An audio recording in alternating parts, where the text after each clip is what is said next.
পাকিস্তানে চলমান মৌসুমি বৃষ্টি ও এর ফলে সৃষ্ট বন্যায় কমপক্ষে ১০৫ জনের প্রাণহানি ঘটেছে।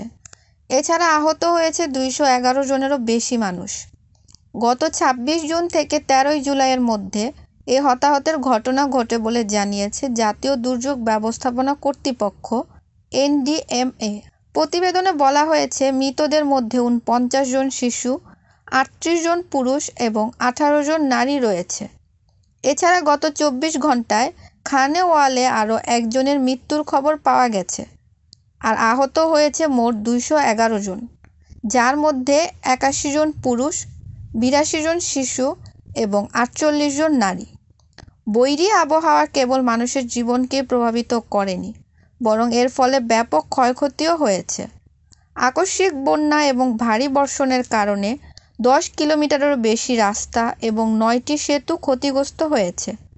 সম্পূর্ণরূপে ধ্বংস হয়েছে ১৪৫টি বাড়ি এবং ৩১০টি আংশিকভাবে ক্ষতিগ্রস্ত হয়েছে। সবচেয়ে বেশি ক্ষয়ক্ষতির খবর পাওয়া গেছে দেশটির পাঞ্জাব প্রদেশে। প্রাদেশিক দুর্যোগ ব্যবস্থাপনা কর্তৃপক্ষ পিডিএমএ জানিয়েছে, চলতি মৌসুমি বৃষ্টিপাতের কারণে ৪৪ জন নিহত এবং ১৩৪ জন আহত হয়েছে এবং ৫০টি বাড়ি ক্ষতিগ্রস্ত হয়েছে এবং ৯টি গবাদি পশুও মারা গেছে। প্রদেশটিতে ভবনধসে ২৭ জন, বজ্রপাতে ৫ জন মারা গেছে। এছাড়া বন্যা ও বৃষ্টির পানিতে ডুবে ৮ জনের মৃত্যু হয়েছে।